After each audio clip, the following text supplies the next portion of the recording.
Sureka wanted me to talk about the new guidelines. So what I have done is 20 minutes is a short time to go into each detail. But what has changed? We need to know each from each one our perspective, what has changed and what has not changed. So I'm going to just touch about 2021 saving, sepsis guidelines, saving sepsis campaign to 2026. What has it changed and how are we supposed to be a little different from what we were? Continue to share. Am I okay with the presentation, Surika? Yes, Yes, we can Thank see. you. Thank you so much. So once again, I acknowledge this invitation and a big thank you. So what is new? Sepsis management. Now, why did we need to talk with on this topic? Because no matter what we say, how much we try to have asepsis in our hospital, sepsis is a leading cause of death. Sepsis is the cause of ICU admission, and sepsis leads to morbidity no matter what you say. And one of the things that we have at the back of our mind is that maybe this morbidity or mortality could have been prevented if we did something different.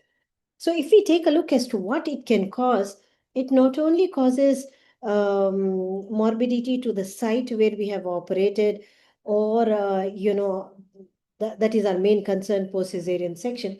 But it can be an infection of any organ of the body. It can be a respiratory tract infection. It can be a urinary tract infection, and it has its sequelae, ultimately leading to organ damage and ultimately leading to death. So one of the things that we have to talk about is the Surviving Sepsis campaign came in March 2026, just a month ago.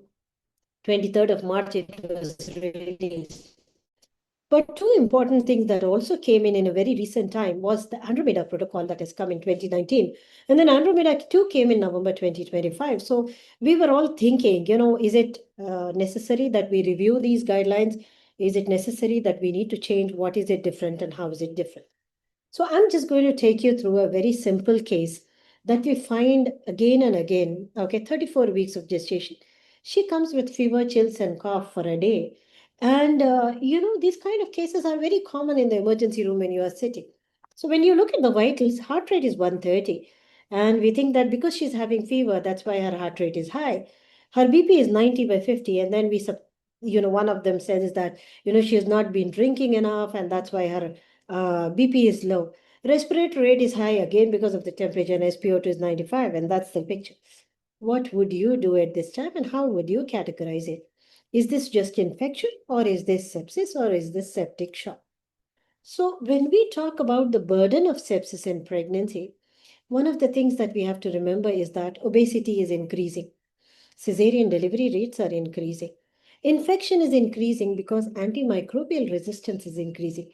And these are the three major factors. Diabetes is increasing.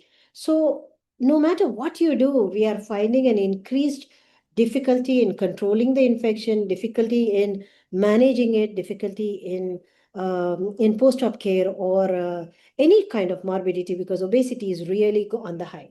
So the second question is, should we screen every fever for sepsis? Or I can say that maybe this looks like a viral infection. Take paracetamol and, come back 2 days later and we will see how you are doing. That's how we used to manage some time ago, maybe 10 years ago, we used to manage like that. How do we demarcate, this patient is not just infection, but she has moved across to a stage which is beyond this. So on March 23rd, the Surviving Sepsis campaign, they gave guidelines for management of sepsis overall, not for specifically for pregnancy as such, but there are a number of changes that have come in between. So now let's take that same case. Okay, let's say, 102 temperature.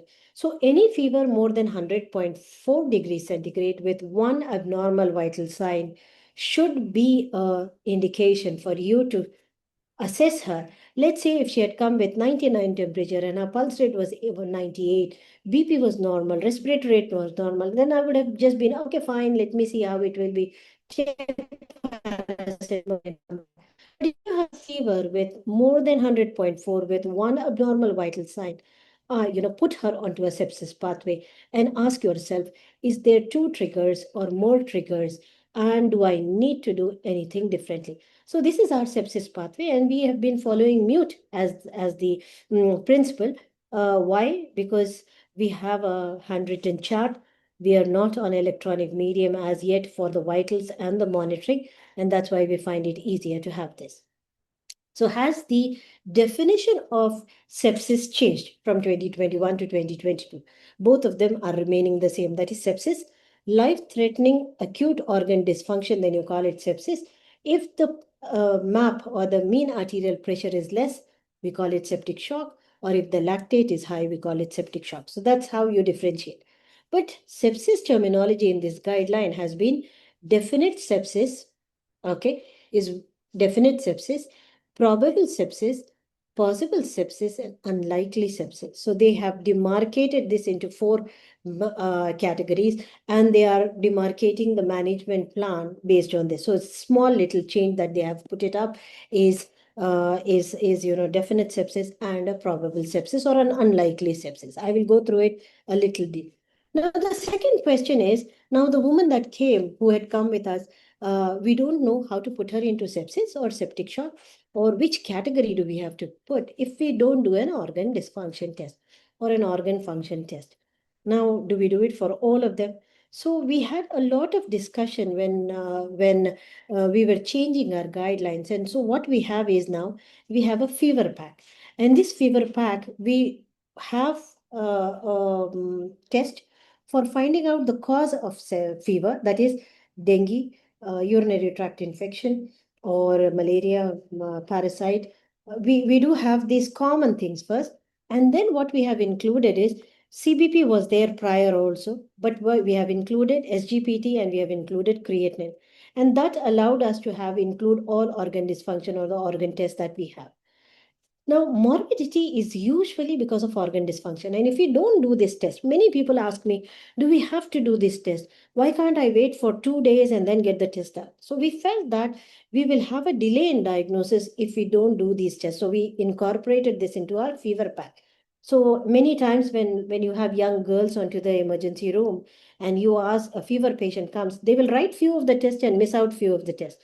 So we gave a name as fever pack so that, the minute you hit on to fever pack, the EMR will populate it as a standard fixed number of tests that are there. So this is something that we have brought about as a change for our diagnosis in our hospital, and maybe many of you can consider. Now I'm just moving across to the similar kind of patient, and this is I'm talking about one patient, but in 2011 we had a doctor who went around many places. First, she started taking antibiotics. She thought that it was cold and cough. She tried treating herself at home. And then ultimately, when she reached out to us, she was hypoxic. We ventilated her. We supported her through a huge number of, gave everything possible. We did a kind of a crash cesarean section in the ICU. We did a prone ventilation for her. And despite every effort, we lost her. I'm telling you, she was a postgraduate and she was a doctor, and it was H1N1 infection at that point of time. When we look back and see where could we have gone wrong, we would have gone wrong at that first time where we could have done an organ function for her and seen what was different. Now, in this current guideline, they have given strong recommendation. So I'm just going to move across and say they have given two important things prior to talking about antibiotics, prior to talking about early warning chat. They have written that every hospital should have a performance improvement program. And you can do this only when you say, did she get an antibiotic cover? Did she have an organ evaluation? Did we do a lactate for her? Did we do a blood culture for her? So have some kind of endpoints to say, is everybody managing? Otherwise, you will continue to have, I came 2 days before, and they gave me paracetamol, and I'm coming back 2 days later, very second. Having a sepsis code or a sepsis huddle protocol to ensure that we are not missing out any prongs of the sepsis protocol. Now, what is your institutional protocol? Because guidelines come and go. Okay, what are your stats for sepsis? This is something that we have to ask. No matter how small our organization is, no matter how big our organization is, unless or until we say, did you calculate the map for 90/50? We will not be better the next time. So this is another important aspect, that no matter what the guidelines, no matter what the changes are required, unless or until we bring it into our clinical practice, we won't be better next time. So Fernandez Hospital protocol for assessment, we use the mute maternal early warning trigger tool. And people ask me, why do you keep talking about this? Because it has pathways. And I'm telling you, in an organization where you have consultants, but below them we have registrars, below them we have students, fellows, and first year students, second year students, we will have midwives as a pathway. Each one of us being on the same this thing, it is not possible, because tomorrow two new persons will come and they won't know anything about it. So if you put up a pathway, that is, if you get this, do this, and then call me, so that the first hour of management will be pretty uniform, and then we can have a multidisciplinary team and so on. And so what our pathway is that if fever is there and plus one abnormal vital sign, sepsis pathway should start, fever pack should be sent, hemogram, creatinine, and LFT should be. All BP apparatus we changed to a electronic one, which included an automated mean arterial pressure. Yes, we had a little change, and then lactate levels have to be measured. So we did this change. We made sure that the package was not very costly. We collaborated with the lab to say that, we are going to ask this as a combined one. Can you lower down the cost and give us? And that's how we could manage it better. This holds true still with this change in the guideline, and I will go through. What the current guideline has recommended is not mute, but it is news. News 2 is a algorithmic with a scoring system for each of the abnormal vitals. Now, this one, we cannot do it when you have a chart which is on paper. You can do this when you have a NIBP monitor, which is giving you an automated news score calculated and giving you on top, saying that at the corner, the news score for this woman is so and so, let's say 6. And then later on, it becomes 7 or it becomes 2. Then I have an improvement. So these kind of systems have come into place these days, and what we need is to move forward and have at least one multi-parameter monitor which has a news recommended in it. It came from the NHS, and the current recommendation is that we use news 2 as a follow-up for all of this. Now, let's say we calculate the map and we get the map as 63. Less than 65 is a criteria for calling it a septic shock. If we had not calculated, we would not have seen this. Can we say that she's in septic shock? If the map is less than 65 and you try replenishing her, that is giving her IV fluids, if the map is still remaining less than after fluid overload, we will call her into a septic shock. Now we do the lactate, and the lactate is 3.2. So lactate of more than 2 millimoles per liter, we have to push her into a septic shock and then manage her accordingly. So the change that has come in is that if you don't calculate the mean arterial pressure, you won't know where you are standing.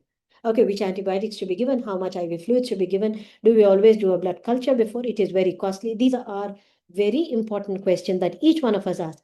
So what we do is, if we are getting a map which is lesser, and if we have tachycardia, that is severe trigger, if we are having a lactate more than 2, we immediately send a blood culture before going ahead with an antibiotic. If we find all these parameters are fine, then we do definitely wait and hold on for giving, because they can be a viral infection, and that's how we will manage. Now, what it has recommended is the new recommendation, news or news two.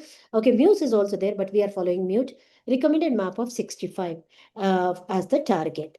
Now, why do they take 65? Is because for the tissues to be perfused or the cells to be having a good amount of oxygenation, at least a 55 millimeters of Hg mean arterial pressure is required. And if you go below that, then the tissues suffer from hypoxia.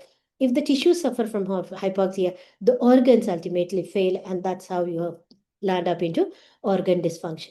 Collecting blood cultures as soon as possible before antibiotics, no changes there, and this is how it is going.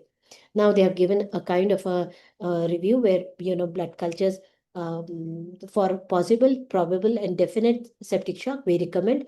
Only when it is not, okay, unlikely, then they are giving you a kind of a leeway that you don't need to do. Blood lactate measurement. The Andromeda trial was actually suggesting that instead of doing a blood lactate, you can do a capillary refill time But then this guideline came back and said that blood lactate measurement is a valuable measure and a serial blood lactate measurement is doing so. They suddenly have a recommendation for blood lactate going. Moving across to antibiotics. What antibiotic do we do? Okay, the commonest infection is viral, but then you can always give an antibiotic which is according to your antibiogram. In our hospital, if the woman is having hypotension, if the woman is having lactate and abnormal vitals, we start with piptas and de-escalate once we find that she's improved or the cultures are negative and so on. For viral infections, if we feel cold and cough, we start oseltamivir for her as a mandatory one, and we do de-escalate when we feel that she's doing much better. So they are given. Now, mean arterial pressure, I'm again going to talk about it, and that is the main problem. That is, we ask the nurses to do it on a manual one. The BP will always be 110/70, and the pulse rate will always be 80 if you don't change it over to an electronic BP apparatus. Many institutions, they get electronic, and the nurses will say it's coming wrong, madam, and the manual is right. I find that extremely irritating because they just don't want to label anyone as abnormal. So move across to electronic equipment and calibrate them. Maybe every month, maybe every 6 weeks, have a filling way of doing. Now, moving across to hypertension, how do you say that she has hypertension? So, hypertension is a MAP less than 65, lactate being high. Okay, so they are recommending 30 ml per kg as your fluid load. And that would mean that if you are a 60 kg woman, you are going to give 1800 ml as a load. How much time? Over 3 hours time. Okay, so that means that you're going to give one bottle in an hour, that is 500 ml per hour is what you are going to give. Is it necessary that I give 30 ml per kg for everyone? No, you can always have your vitals on. You can always reassess whether her fluid is becoming an overload.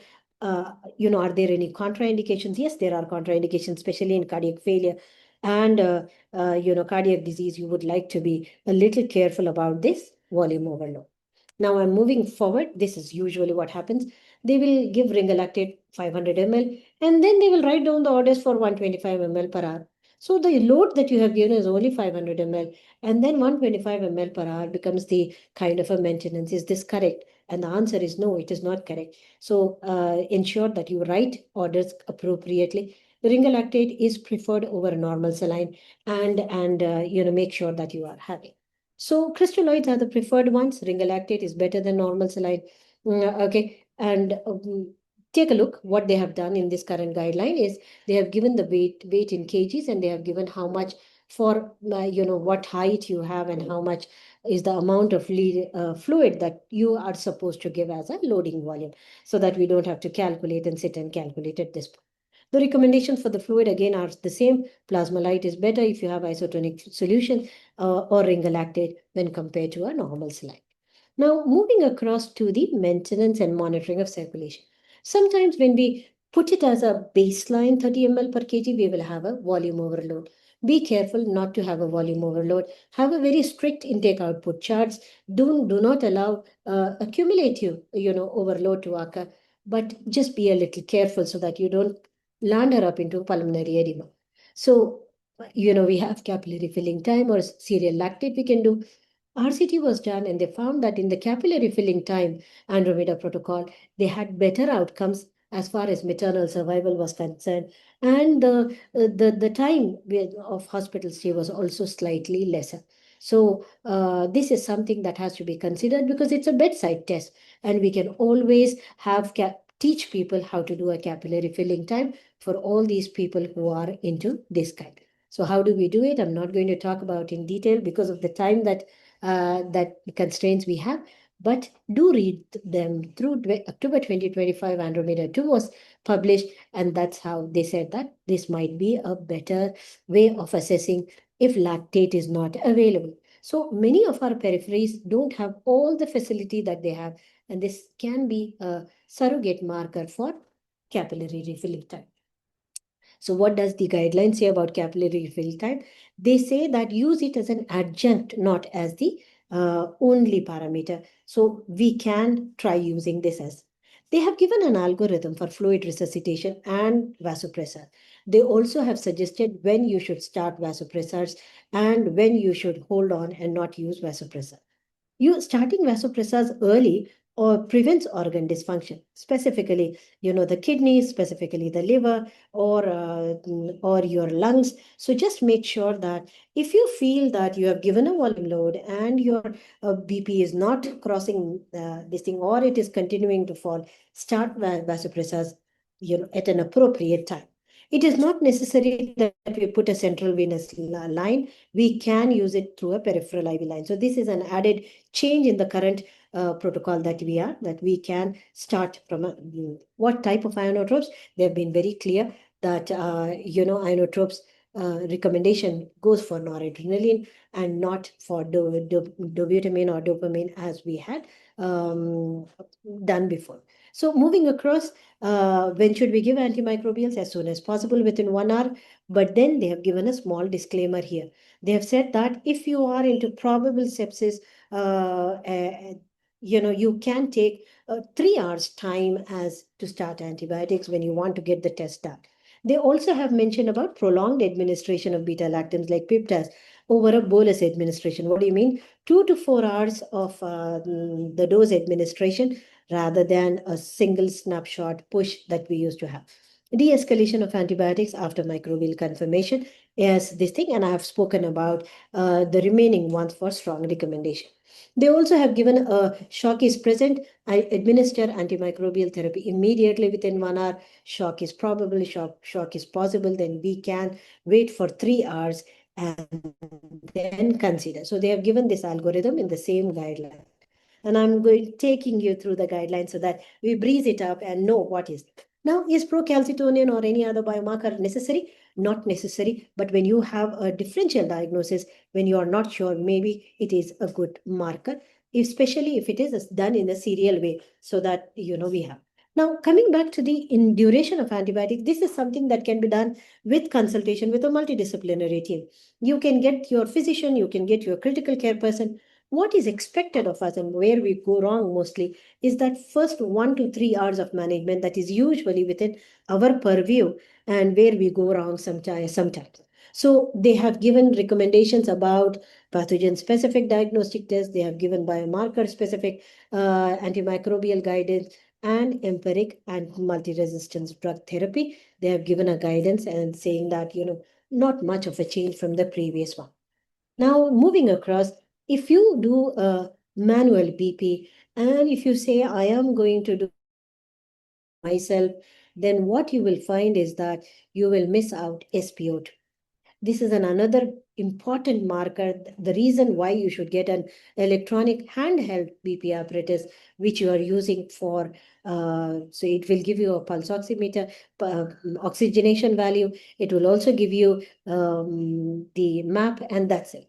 Now, whenever the patient is in HDU, put on the ECG leads. It will give you a much better or an accurate respiratory rate rather than doing a manual calculation. Now, if you see, her heart rate has come down a little bit, but BP has fallen down further. And to compensate for this tissue oxygenation, her respiratory rate has gone up, her SpO2 has come down. So this is what usually happens if you don't monitor her significantly. How do we support her oxygenation? Okay, they have given a guidance on oxygenation. You can start our oxygen. You should do an ABG facility wherever. Now, there are areas where we don't have an ABG facility. So they wanted to know whether SpO2, that is pulse oximeter that you have done, can you do it by FiO2 as a ratio? And they felt that it can be used as a substitute. This is the first time they are talking about not PaO2, but SpO2 FiO2 ratio, which I felt is a welcome change for all of us who are in our peripheries. If I have a pulse oximeter, I can calculate SpO2 and FiO2, and they have given a cutoff of 315 as a cutoff percentage when you are doing that. The drawback you should remember, in shock, it might not be very accurate with darker skin tones, and when the oxygen saturation are below 90%, it's not a good marker for oxygen levels. So they need an ABG because ABG gives many other parameters like lactate, bicarbonate, as well as PaO2, as well as PaCO2, and that's the reason. Moving across to non-invasive support, it gives you guidance on when to start non-invasive. HFNC has been given a higher ranking when compared to HFNC, and then going on to ECMO and to positioning. So positioning, prone positioning we can try in a pregnant woman. They have given how to do that as part of this. So should we think of ECMO? We know venous ECMO has been given as one of the points wherein you are not able to manage oxygenation, where you are not able to pull that patient out. We have had patients on ECMO for a month before we could wean them off and salvage it. So it is very costly. Yes, it is very costly. But then if we all get together and say that there is no cost to a maternal death that we can put, then all of us can manage and once in a while pull together to give that support that she needs. Now, they also have given guidance against antipyretics. We give it for lowering down of the temperature. Okay, recommendation for and against, nothing is there. But stress ulcer prophylaxis, they have given guidance. Probiotics, they are using very low. We suggest against using probiotics. Enteral nutrition. This meeting is being recorded. Okay, 72 hours of initiation, very early rather than a delayed one. Should we give DVT, Dr. Sheila? This is one of the areas that they have suggested, okay, pharmacological DVT to be used in sepsis protocol. So if I have to summarize, okay, the differences has been QSOFA has moved out and news has come in. Okay, variable terminology was there for sepsis. Now it is definite, probable, possible, or unlikely. Antibiotic timing 100% within 1 hour. Now we have given for definite shock less than 1 hour, and they have given a leeway of 3. This thing, pre-hospital care was not written about it. That is emergency medical services. But now antibiotics in ambulance, if the transport is more than 60 minutes, is recommended. And antibiotic coverage withhold unless there are specific risk factors. Beta lactam delivery long term, map targets 60 to 65 for people who are more than 65 years. It doesn't pertain to obstetrics, but vasopressor, okay, early peripheral IV vasopressor is initiated. Fluid management, active fluid removal, if you find anytime she's going into an overload. And they have mentioned on post ICU care, specifically targeting the psychological and physical rehab. With this, the recommendations go on to the transfusion strategy, insulin therapy if the sugar levels are more than 180, and low molecular weight heparin recommended over unfractionated heparin. They also went on to say that what is not to be done, starch not to be used. Okay, they have given no for certain drugs that were being used or were suggested, and they have. So goals of care is something that I liked it. That is, when the time of discharge comes, we okay, we should have certain kind of a plan and education of patients and families on sepsis, education of our team, because many times things change, many times we have to.